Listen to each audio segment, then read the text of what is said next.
Hello friends, तो कैसे हैं आप लोग। उम्मीद करते हैं आप ठीक ही होंगे। Welcome back to you my YouTube channel. Let's start social science set one solution in English of जैकबोर्ड।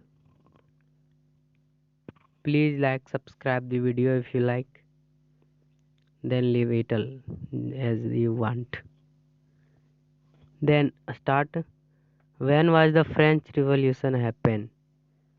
तो क्लास 9 में हम लोग पढ़ चुके थे। फ्रेंच रेवोल्यूशन जो हुआ था वो 14 जुलाई 1789 को हुआ था। तो यहाँ ऑप्शन में फर्स्ट 1759 नहीं, 1769 नहीं, 1779 नहीं, तो 1789 इसका आंसर हो जाएगा। इसका आंसर हो जाएगा ऑप्शन डी 1789। अगला question, who wrote social contract book. तो जो सोशल कॉन्ट्रैक्ट बुक है वो रूसो के द्वारा लिखा गया था। ऑप्शन ए होगा Rousseau. Social contract book was written by Rousseau. Wait please.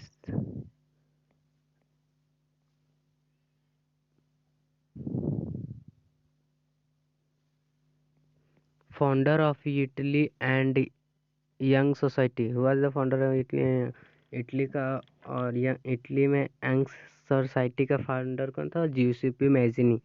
तो इसमें देखिए काबूर नहीं था, मैजिनी ये था, बिस्मार्क नहीं था, रूसो नहीं था। तो इसका आंसर हो जाएगा जियुसेप्पे मैजिनी, ऑप्शन बी।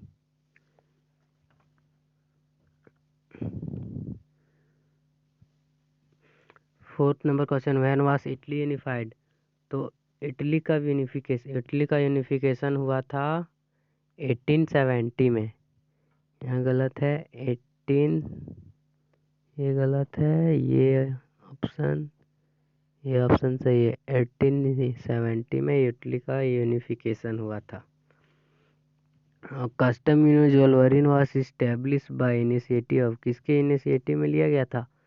तो वो प्रशिया के इनिशिएटिव में। जो कस्टम यूनियन फॉर्म हुआ था ज्वेलरीन, जो रिड्यूस किया था करेंसी को 30 से टू ट्रेड बैरियर ख़त्म किया था, है ना, फर्स्ट चैप्टर में। अगला, व्हेन वाज जालिया बाग इंसिडेंट हैपन। जालियावाला बाग 13 अप्रैल 1919 में अमृतसर में हुआ था, ये याद रखिएगा। जालियावाला बाग 13 अप्रैल 1990।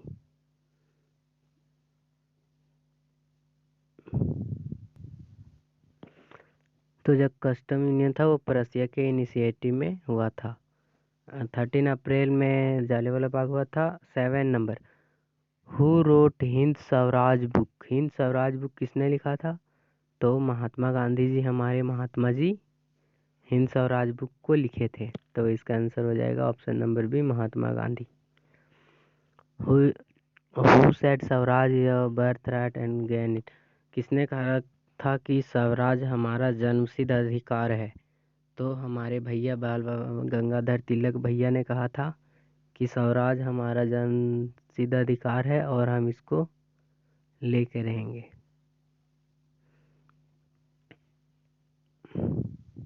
अगला question, British governor give Kaisar i Hind to. जो ब्रिटिश गवर्नमेंट थी वो केसर ई हिंद की उपाधि किसे दिया था? तो केसर ई हिंद का उपाधि हमारे महात्मा भैया महात्मा गांधी जी को दिए थे। तो ये हो जाएगा ऑप्शन नंबर डी। अगला अगला question,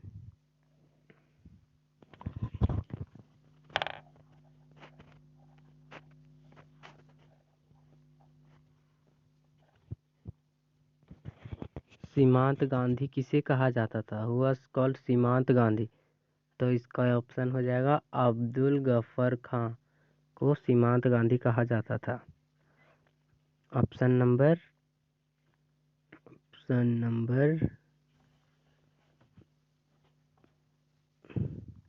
option number C number. Seemant Gandhi किसे कहा जाता है? अब्दुल गफर खां को। Based on the origin how many types of resources. Origin के अनुसार जो आते हैं, कहाँ से वो मिले, वो कितने प्रकार के होते हैं? 2 प्रकार के, बायोटिक, अबायोटिक। तो यहाँ ऑप्शन क्या है? और 2, तो इसका आंसर हो जाएगा 2। 2 प्रकार के, बायोटिक, अबायोटिक। अगला question, what is the main causes for land degradation इन पंजाब। पंजाब में जो लैंड का डिग्रेडेशन, वो भूमि का खराब होना या फिर उसका फर्टिलिटी घटने का सबसे इम्पोर्टेंट कारण क्या है? तो ओवर इरिगेशन। पंजाब वाले ज़्यादा इरिगेशन कर देते हैं, ज़्यादा पानी पटा देते हैं, इसीलिए ज़्यादा सिंचाई होती है, इसीलिए वहाँ ज़मीन का डिग्रेडेशन होता है। First earth summit was held in. जब फर्स्ट अर्थ समिट कब हुआ था? तो 1992 में रियो डी जेनेरियो में हुआ था फर्स्ट अर्थ समिट। यहाँ से पूछ देगा अर्थ समिट, उसमें से एजेंडा 21 लाया गया था। Black soil is mainly not found in which state. जो ब्लैक सॉइल है वो मुख्यतः किस स्टेट में नहीं पाया जाता है? तो महाराष्ट्र में पाया जाता है, गुजरात में भी पाया जाता है, मध्य प्रदेश में भी पाया जाता है, तो हमारा राजस्थान में नहीं पाया जाता। इसका सही आंसर हो जाएगा D number, Rajasthan. Which of the following statement does not match to the natural vegetation and wild. जो नेचुरल वेजिटेशन है और विल्ड लाइफ को कौन सपोर्ट नहीं करता, उससे वो कॉन्ट्राडिक्ट होता है, उससे मैच नहीं करता। तो एग्रीकल्चर एक्सपेंशन, हाँ, ज़्यादा खेती करेंगे तो उससे भी अफेक्ट होगा, है ना। लार्ज स्केल डेवलपमेंट पर बड़ा बड़ा डेवलपमेंट प्रोजेक्ट लाएंगे, जैसे रोड बनाना रहेगा तो शहर से पास करेंगे, तो शहर में बहुत सारे पेड़ कटाना होगा, जानवर को साइड होना होगा, ये भी कारण है। और ग्रेजिंग एंड फायरवुड कलेक्शन, जानवर चराना और फायरवुड कलेक्शन ये इम्पोर्टेंट नहीं है। फास्ट इंडस्ट्रियलाइजेशन आएगा तो बहुत सारे पेड़ पौधे के भी कटाना पड़ेगा, तो इसका आंसर हो जाएगा grazing wood collection, grazing and wood collection. Option number 6, question 16, when was the tiger project started. जो टाइगर प्रोजेक्ट था वो 1973 में स्टार्ट हुआ था। Option number B. अगला question,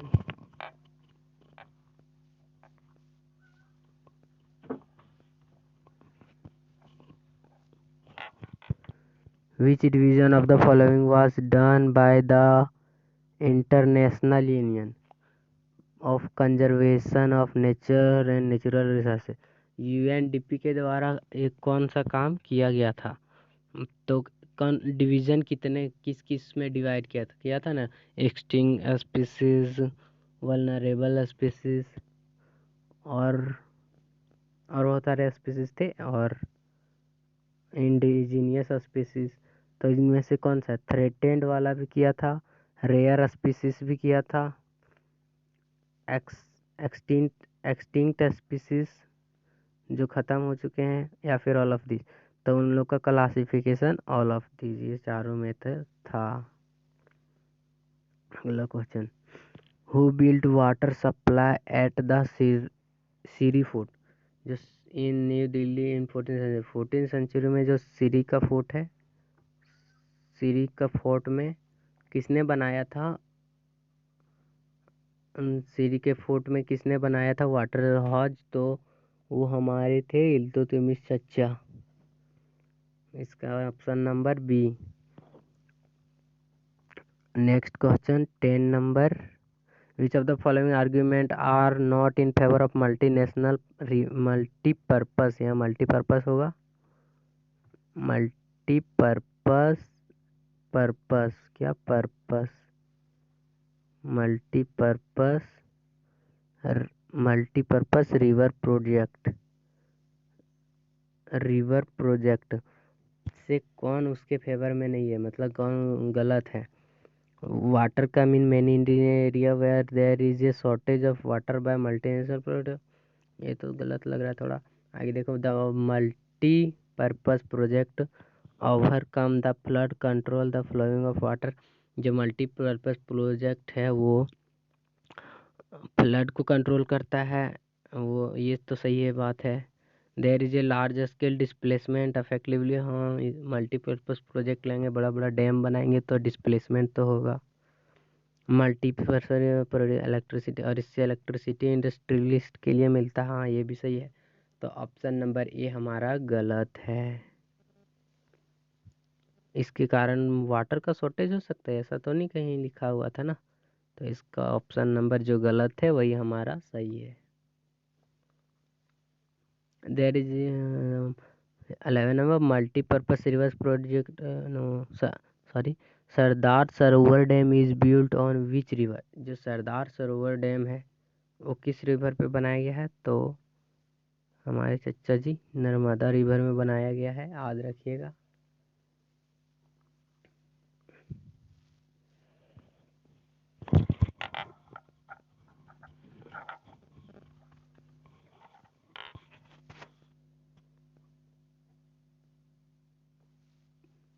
next question, in general on what basis of development of a country can be determined. और the country का जो डेवलपमेंट है वो किस हिसाब से हम डिटरमाइन कर सकते हैं, तो पर कैपिटा इनकम, ये भी सही है। Average literacy rate, health status, तो ये सब सही है, इसीलिए होगा ऑल ऑफ दिस।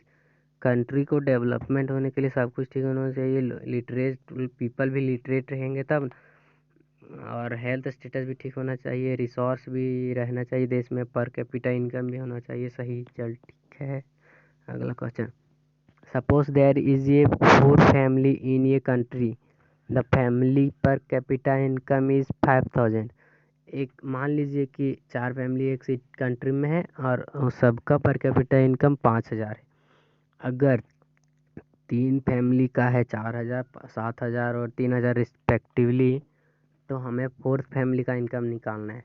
तो पर फैमिली का एवरेज इनकम क्या होता है, total population by total income by total population. तो टोटल इनकम, हमारा टोटल इनकम कितना है, इसको हम अगर करें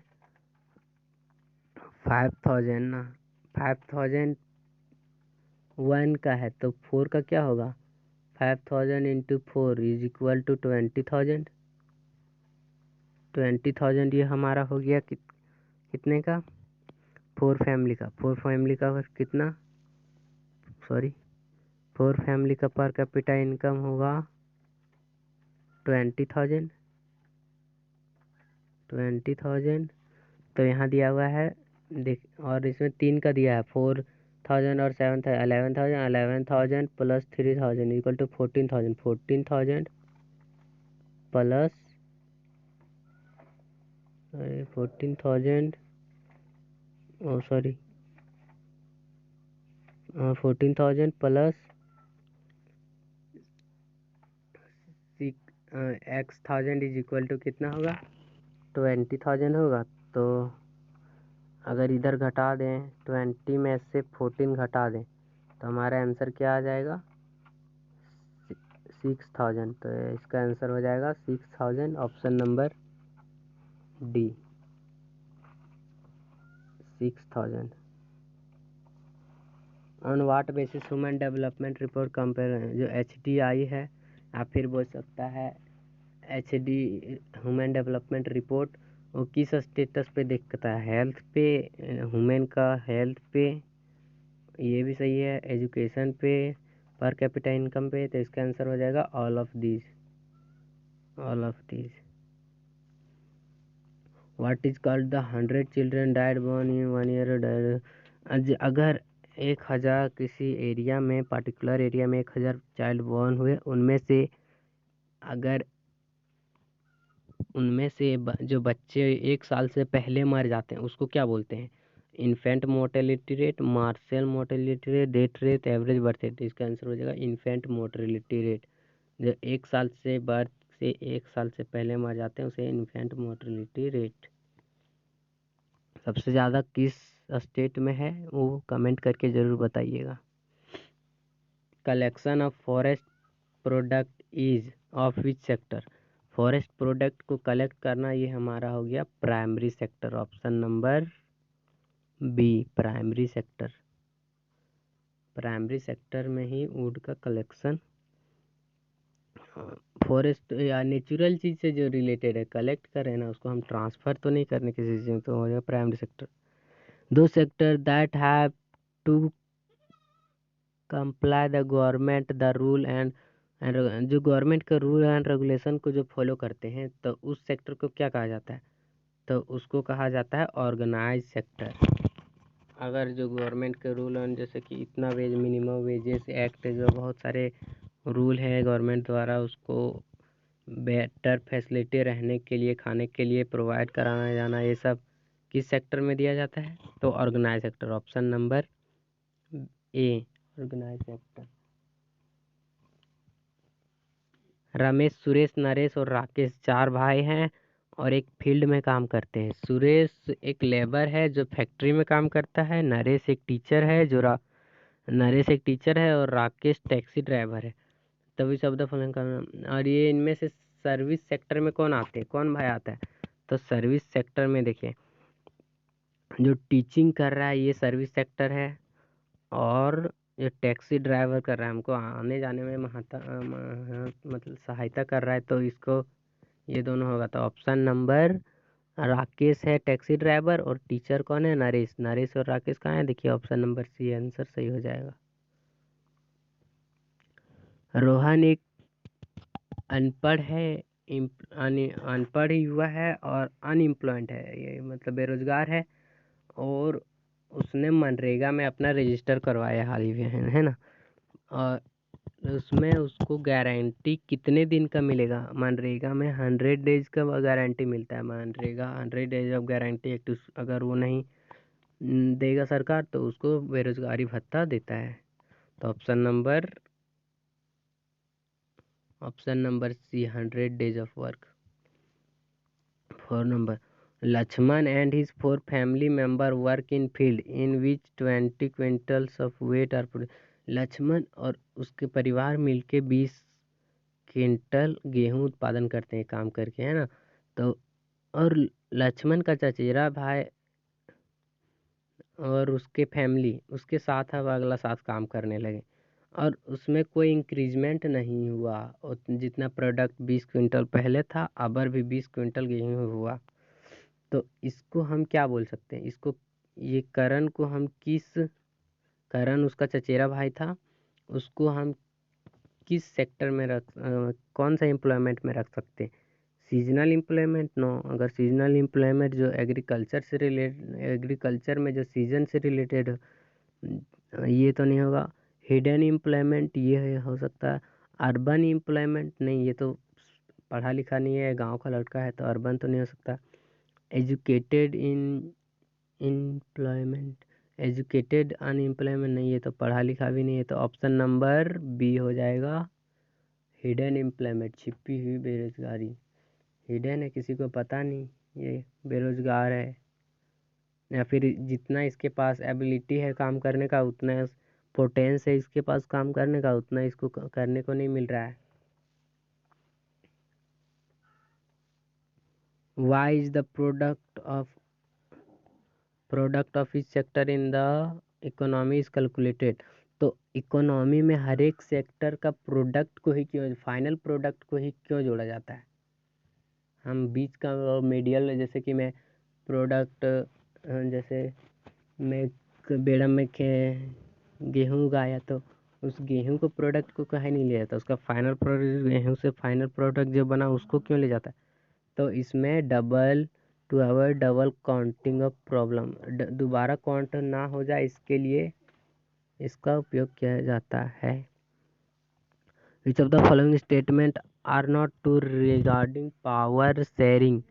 पावर शेयरिंग पावर शेयरिंग से रिलेटेड कौन सा स्टेटमेंट सही नहीं है? पावर शेयरिंग है जो प्रॉफिट देता है डेमोक्रेसी के बेनिफिट के लिए, ये तो सही है। Reduces risk and complete win social group में रिस्क और विवाद को घटाता, ये भी सही है। इट इन्हेंसेस अनस्टेबिलिटी, देखो स्टेबिलिटी को इन्हेंस करता है और डिविजिबिलिज्म को ये भी प्रमोट नहीं करता। तो ऑप्शन नंबर सी हो जाएगा, ये हमारा गलत है। ऑप्शन डी ये तो गलत है। सही है। Which of the following is not a linguistic group of Belgium, जो बेंगल में 3 ग्रुप थे, पीपल थे, जर्मन बोलते थे 1%, डच बोलते थे और फिर फ्रेंच बोलते थे। आप कमेंट में बताइएगा फ्रेंच लोग कैपिटल बेल्जियम की कैपिटल ब्रुसेल में कितने % बोलते थे फ्रेंच भाषा? कमेंट में ज़रूर बताइएगा। Waiting for your comment guys. Which of the following language was declare on your national language, इसका आंसर क्या हो जाएगा? 30 का स्पेनिश और 31 का नेशनल लैंग्वेज। अगर जो क्या है language after the formation independence, जो इसमें कौन सा देश का बात किया जा रहा है? तो यहाँ हमारा हो रहा है श्रीलंका का। श्रीलंका, यहाँ श्रीलंका का बात हो रहा है। तो श्रीलंका इंडिपेंडेंट नेशन होने के बाद उसका नेशनल लैंग्वेज क्या था? तो उसका नेशनल लैंग्वेज सिन्हली था। सिन्हाला लैंग्वेज, सिन्हाला कम्युनिटी के लोग थे, उस सिन्हली लैंग्वेज नेशनल लैंग्वेज घोषित कर दिया गया। श्रीलंका इंडिपेंडेंट नेशन कब बना? तो श्रीलंका इंडिपेंडेंट नेशन 1948 में बना था। 1 फरवरी 1948 में इंडिपेंडेंट नेशन बना था। 31 number, which of the following is not a future of federalism, जो फेडरलिज्म के साथ फ्यूचर थे ना, उनमें से कौन सा ये नहीं है? Here is a government of 2 or more arms, हाँ इसमें 2 या 2 से अधिक लेवल होते हैं गवर्नमेंट। फेडरलिज्म, इसमें पावर शेयरिंग है तो 2 से अधिक लेवल ही रहेंगे।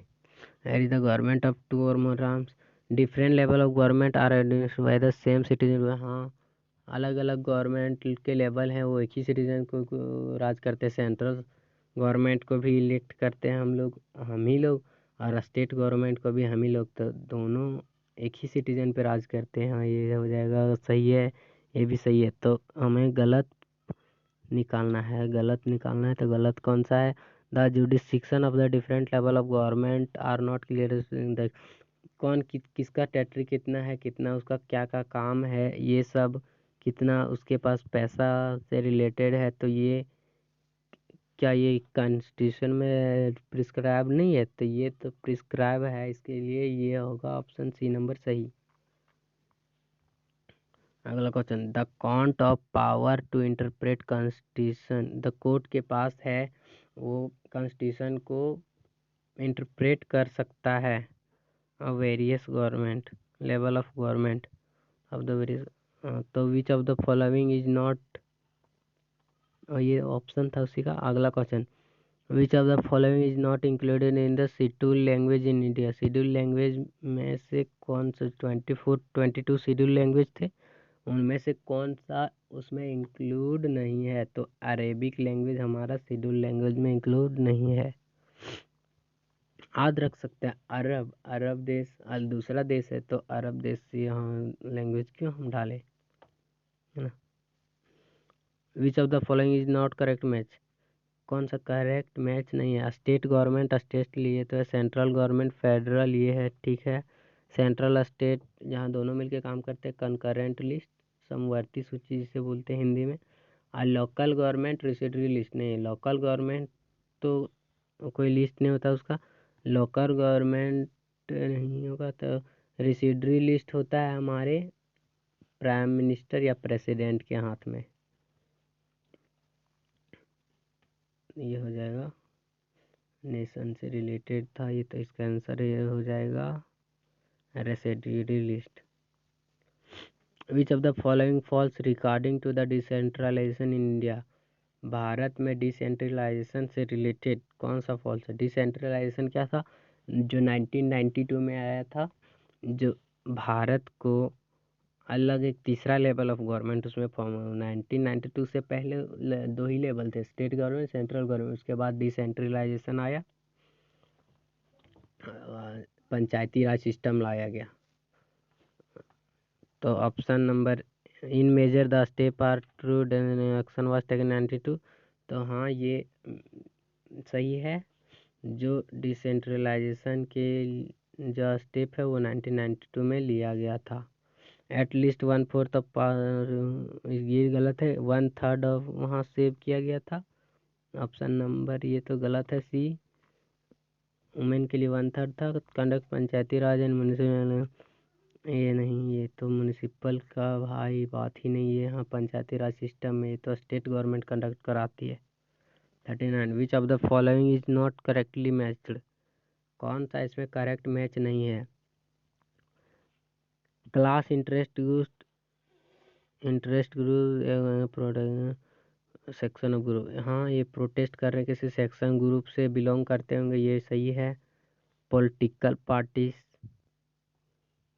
ये भी सही है। और मोबिलाइज टू गेट पावर, ये भी सही है। Protest a struggle launch for the solution of social group in which may or may not be there. Protest launch by the solution of social group है, वो पॉलिटिक्स में directly participate होते हैं। For the solution of social problem, ये सब correctly not correctly match ना होता। Class interest group, interest particular section of political party to get power, तो इसका हो जाएगा protest. Pressure group directly participate, इसका आंसर हो जाएगा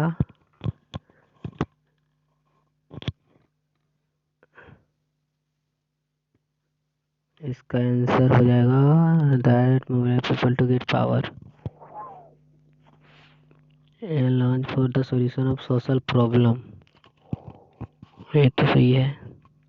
pressure group directly participate politics, नहीं, ये तो प्रेशर ग्रुप ये पॉलिटिक्स से नाता ही नहीं रखते। ऑप्शन नंबर डी सही हो जाएगा हमारा। और 40 number which of the following is correctly not correctly match, इनमें से करेक्टली कौन मैच नहीं है? तो ये हमारा यूनियन ऑफ फर्टिलाइजर सेलर, ये करेक्टली मैच नहीं है, प्रेशर ग्रुप से बिलोंग करती है। हाँ, तो गाइस हमारा ख़त्म हो चुका है चैप्टर एसएसटी का सेट 1 कंप्लीट कर दिए हैं हम इंग्लिश में। और thank you for watching guys, please give your support as you can. If this video are helpful for you, please like this. Goodbye, tata, see you again, meet you